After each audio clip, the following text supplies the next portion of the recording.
조갑조의 TV 시청자 여러분 안녕하십니까. 이제 문재인 정부가 출범한 지 40일을 지나고 있습니다. 첫 단추를 잘 꿰었느냐 잘못 꿰었느냐가 중요한데, 첫 단추를 잘못 꿰면은 그 뒤에 단추를 아무리 꿰더라도 옷이 아주 비틀어집니다. 그것은 다시 첫 단추를 제대로 끼워야 바로 잡히는 것입니다. 첫 단추는 매우 중요합니다. 시작이 반이란 말은 그게 일리가 있습니다. 지난 40일 동안 문재인 정부가 한 정책이나 행적을 살펴보면은 좌파 운동권 정권의 그 본질을 그냥 드러낸 것이 아니냐, 정직하게 드러낸 것이 아니냐, 이렇게 보여집니다. 먼저 민중사관으로 써진 한국사 고등학교 교과서를 바로잡기 위해서 박근혜 정부가 국정교과서를 만들었는데 이를 폐지시켰습니다. 그래야 하여 대한민국의 현대사를 부정적으로 보는 가르침을 허용하게 된 거죠. 두 번째는 북한식 사회주의를 추구한다, 이렇게 해서 위원정당으로 해산된 그 통진당의 해산결정, 2014년 12월 헌법재판소의 해산결정 때 8대1로 해산이 결정되었지만 그 중에 한 분, 그것을 반대하였던 김미수 재판관을 헌법재판소장 후보로 임명을 해서 지금 국회에서 인사청문회가 진행 중입니다. 정교조 출신으로서 해직되었던 사람을 문체부 장관으로 임명을 했습니다. 그리고 소위 무상급식, 사실은 그게 국비급식입니다. 무상급식이란 말은 잘못된 겁니다. 공짜가 어디에 있습니까? 그게 하나님이 대신 내주는 게 아니죠. 그건 국가 세금으로 내는 겁니다. 무상급식이 아닌 국가급식을 도입을 해가지고 무상복지 파동을 일으킨 김상곤 전 경기도 교육감을 교육부 장관 후보로 지명을 했는데, 이분이 요새 과거의 논문 표절 시비에 휘말려 있습니다.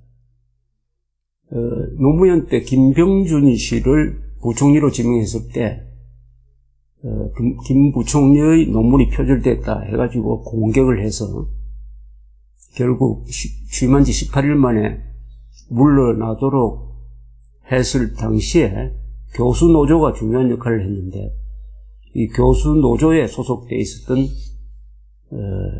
김상곤 씨가 이제는 똑같은 표절 시비에 휘말려 있습니다. 그리고 북한 핵 문제를 다뤄야 할 청와대 안보실장에 핵 문제 해결 또는 정책의 경험이 없는 사람을 앉히고, 역시 핵 문제 또는 핵 외교, 안보 외교의 경험이 없는 사람을 외교부 장관으로 지금 임명할 태세를 보이고 있습니다. 반대도 무릅쓰고. 표절, 위장전입 등등 개인 비리, 과거에 많이 보던 인사청문회를 할 때마다 제기되던 그 약점들이 지금 장관을 임명하려는 사람들한테서도 드러나고 있습니다. 어떤 경우에는 더 심한 방식으로 드러나고 있습니다. 이것을 국민의 뜻이 과거에 자기들이 그런 식으로 발목 잡은 것은 있고, 이제는 국민의 뜻이 임명을 강행해도 좋다고 하니까 강행하겠다, 이런 지금 자세입니다. 그런데 이 국민의 뜻이라는 것은 애매모호한데 법률과 상식과 양심에 따라서 결정하는 게 옳겠죠. 그 다음에 성주 사드 배치 문제는 사실상 사드 배치를 시간을 끌면서 발목을 잡는 정책을 계속 펴고 있고, 여기에 고무된 일부 민간인들이 사드 기지로 들어가는 길을 막고 검문을 하고 해서 군사작전에 특히 미군의 북한 핵 미사일 방어 전략에 큰 차질을 빚게 함으로써 이게 한미동맹 문제에, 한미동맹에 아주 짙은 그림자를 보이고 있습니다. 그리고 북한과의 대화를 하겠다는 의지를 여러 번 표명하는데 그렇게 하기 위해서는 천안함 폭침으로 그리고 연평도 포격으로 우리 국민들을 수십 명을 죽인 데 대한 북한의 사과를 또는 재발 방지 약속을 받아야 되는데 그 조건은 일체 제시하지 않고 거의 무조건적, 더 이상의 도발을 하지 않으면 대화하겠다. 거의 무조건적 대화, 어떻게 보면 굴욕적 대화 자세를 보이고 있습니다. 이렇게 일별해 보면은, 요약을 하면은, 핵 문제 해결에는 별로 관심이 없다. 국민들의 안전에 대해서는 별 관심이 없다. 반면 북한의 인권 문제에 대해서도 별 관심이 없다. 이런 걸 느낄 수가 있습니다. 오로지 촛불혁명이다. 촛불혁명 정신을 받들어서 개혁을 해야 된다. 근데 개혁을 하려고 하면은 깨끗한 사람, 능력 있는 사람을 임명을 해야 되는데 지금 여러 사람 지금 임명하려고 하는 사람들이 도덕적으로 개혁을 감당할 만큼 깨끗하고 능력이 출중하다 하는 인상은 별로 받지 못하고 있습니다. 여기서 특히 지적하고 싶은 것은 이 역사관 문제입니다. 대한민국의 역사를 비판적으로 보는 것은 괜찮습니다. 비판적인 것은 시시비비를 가린다는 뜻이죠. 좋은 건 잘했다. 나쁜 것은 비판하는 것을 비판적 자세라고 합니다. 그러나 대한민국 현대사를 부정적으로 보아서는 안 되죠. 부정적인 것은 나쁜 것만 본다는 뜻이죠. 대한민국 역사를 부정적으로 보는 이런 교과서를 계속 유지하겠다. 북한식 사회주의를 추구하는 정당의 해산을 반대한 사람을 헌법 정신이 있다고 해서 소장으로 임명하겠다. 이런 생각의 밑에 과연 뭐가 있느냐? 흔히 우리가 좌파 운동권 세력이 집권을 했다. 이렇게 지금 부르고 있습니다. 이것은 뭐 사실로 봐야죠. 운동권 전력이 있는 그것도 좌파 애국 운동, 우파 운동이 아니라 반공 운동이 아니라 좌경적 운동 전력이 있는 사람들이 이 정권의 곳곳에 핵심 요지에 포진해 있다는 것은 뭐 명백한 사실입니다. 그렇다면은 좌파 운동권 그 본질을 현실에 맞춰서 개선한다든지 또는 숨긴다든지 하는 게 아니라 노골적으로 드러내고 있다. 이렇게 보여집니다. 그러면 이 좌파 운동권이라는 것은 어떤 걸 지향하는 사람이냐? 좌파 운동권이라고 할 때 무슨 기준으로 좌파라고 하느냐? 보통 계급투쟁론적 세계관을 갖고 있다. 이렇게 보죠. 우리나라에서는 그 말이 변형이 돼가지고 민중주의적이다, 민주주의다 이렇게 부릅니다. 계급투쟁론이라고 하면은 마르크스하고 연결돼가지고 국가보안법에 저촉될 가능성이 있으니까 같은 말을 하더라도 계급투쟁, 프롤레타리아 독재 이렇게 이야기하지 않고 민중이 정권을 잡아야 한다. 그 민중은 노동자, 농민, 지식인, 소상인 이렇게 이야기하지만은 특정한 계급이 정권을 잡아야 된다는 점에서는 계급투쟁론적, 계급적 생각을 갖고 있다고 보여집니다. 그래서 민중민주주의나 계급투쟁론이나 결국 같은 뜻이라는 게 우리 대부분의 판례입니다. 이 문재인 정부를 좌파 운동권이라고 우리가 규정을 한다면 그 좌파는 계급투쟁론적 또는 그것의 한국에서의 변형인 민중민주주의라고 볼 수가 있습니다. 이 민중민주주의적 사고방식을 가지면은 몇 가지 특징적인 행태를 보여줍니다. 첫째, 국가를 부정을 합니다. 국가를 유지하는 법, 군대, 기업, 보수 세력을 또한 부정합니다. 그리고 법을 어기는 데 대해서 별로 양심의 가책을 받지 않습니다. 그리고 선전선동이 아주 능합니다. 거짓 선동도 대단히 잘합니다. 그리고 가치관이 바뀝니다. 이 계급투쟁론적 생각을 가진 사람들은 그 목적이 사람들을 흥분시키고 그리고 증오심을 촉발시키고 분열을 가속화시키고 해서 정권을 잡겠다는 것이죠. 그렇게 하기 위해서는 다른 모든 것은 이 권력투쟁에 종속되어야 합니다. 뭐가 거짓말이고 뭐가 참말이냐, 누가 적이고 누가 동지냐, 누가 선하고 누가 악이냐 하는 이런 것까지도 다 계급투쟁론이 지향하는 권력투쟁 그리고 계급혁명을 통한 정권정치로 종속되는 것입니다. 따라서 이 계급투쟁론적 또는 민중민주주의적 사고방식에 갇혀버리면은 세 가지 분별력이 마비됩니다. 첫째는 진위 분별력, 뭐가 참이고 뭐가 거짓말이냐. 두 번째는 비하 분별력, 누가 우리 편이고 누가 적이냐. 세 번째는 선악 분별력, 무엇이 선하고 무엇이 악이냐 하는 이 3대 분별력을 마비시켜버리는 게 계급투쟁론적 사고방식인데 한국의 좌파 운동권 세력이 보여주는 행태가 바로 이렇죠.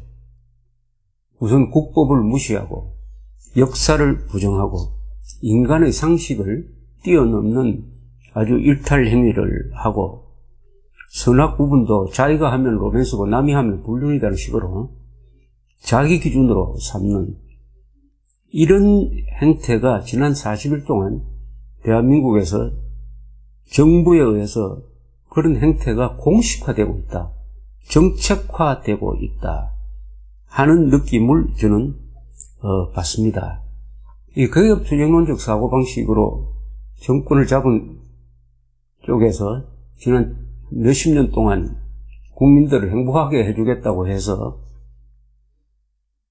국정을 펼쳐봤더니 그 결과는 지옥을 만드는 것이었습니다. 지상천국을 만들겠다고 했는데 출발은 그렇게 좋았는데 결과물은 그 이론이 실천해보니까 현실하고 안 맞아가지고 바로 소련, 중공, 북한과 같은 지상지옥을 만들고 말았습니다.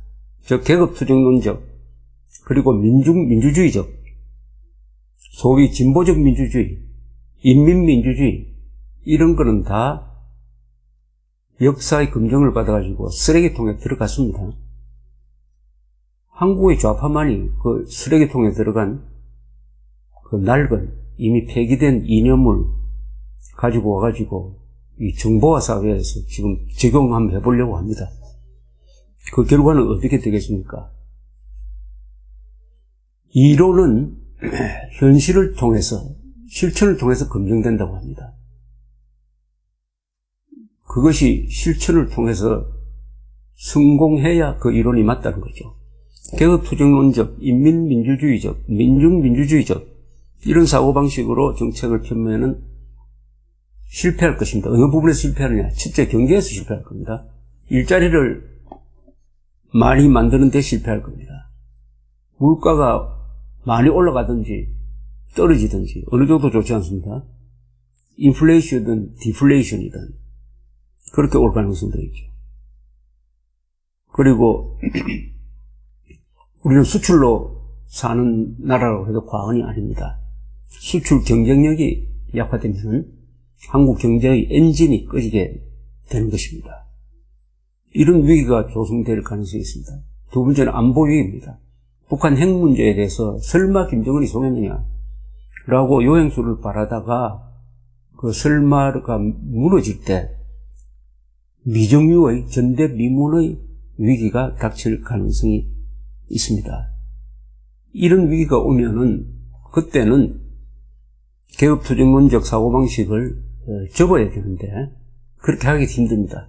계급투쟁론적 사고방식에 빠진 사람들은 스스로 힘으로 거기서 반성하고 전향하는 사람들이 극히 드뭅니다. 아주 드뭅니다. 그러면 또 다른 이유를 대가지고 스케이프고트를 만들려고 그럴 겁니다.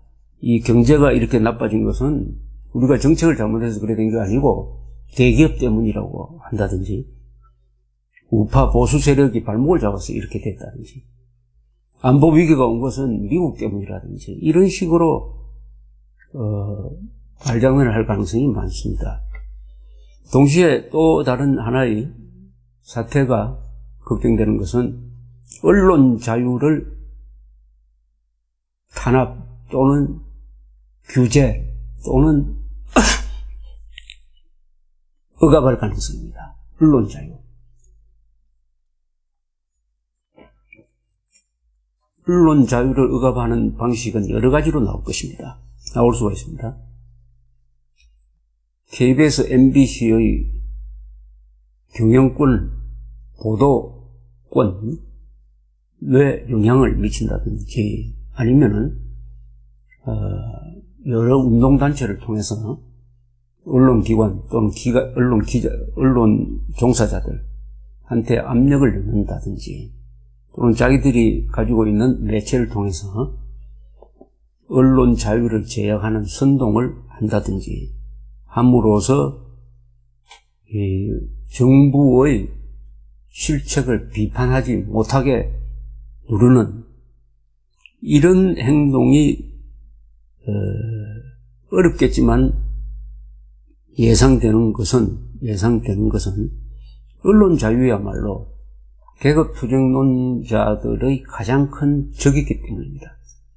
언론 자유가 보장이 되면은 다른 모든 자유는 거기에 따라온다고 합니다. 조지 오웰은 1984년에서 2 더하기 2를 4라고 말할 수 있는 나라에서는 다른 것은 걱정할 필요 없다라고 이야기했습니다. 2 더하기 2는 4다. 사실이라고 이야기할 수 있는 이 언론 자유를 만약 이 정권이나 이 정권 연대 세력이 위협한다고 하면은 이것은 민주주의에 대한 도전입니다. 이 자체가 도전입니다. 여기에 또 검찰, 법원 또는 정보기관이 언론 자유를 제약하는데 합세할 가능성도 배제할 수가 없는 것입니다. 따라서 우리는 이 문재인 정부의 운동권적 본색을 이제 40일 동안에 간파를 했으므로 어떻게 하면은 헌법의 힘으로 헌법이 보장하는 개인의 자유, 개인이 가지는 인간 존엄성을 지켜낼 것인가 하는 고민을 해야 될 것이라고 생각합니다. 나의 자유, 나의 존엄성, 나의 사유재산, 내가 마음대로 투표할 수 있는 자유, 이것을 지켜내야 됩니다. 개인의 자유입니다. 헌법 제10조가 규정한 이 개인의 자유를 지키기 위한 투쟁, 이것은 먼저 그 개인이 해야 됩니다. 그 다음에 뜻을 같이 하는 사람들이 모여야 합니다. 에드먼드 버크라는 세계 보수 정치의 말하자면 원조로 볼 수 있는 영국 사람이 19세기, 18세기 말에 한 이야기가 있습니다. 악당이 작당을 할 때는 좋은 사람들은 교제를 해야 한다. 작당이란 말을 영어로 컴바인이라고 했습니다. 그리고 교제해야 된다는 말을 associate라고 했습니다. 즉 좋은 사람들은 나쁜 사람들처럼 작당은 할 수 없습니다. 그러나 널리 교제를 하고 만나고 하면서 평소에 우애를 다져야 된다는 뜻이죠. 좌파만 조직을 만드는 것이 아니라 우파도 조직을 만들 때 그것은 명령일하에 움직이는 그런 조직이 아니라 협회나 클럽처럼 평소에 우애를 다지는 그런 모임을 많이 만들어서 일단 유사시에 자유를 위해서 싸울 준비를 해야 된다. 이런 충고를 했습니다. 한국에 지금 현실적으로 적용되는 충고가 아닌가 생각합니다. 악당이 작당하면은 좋은 사람들은 사교를 해야 된다. 감사합니다.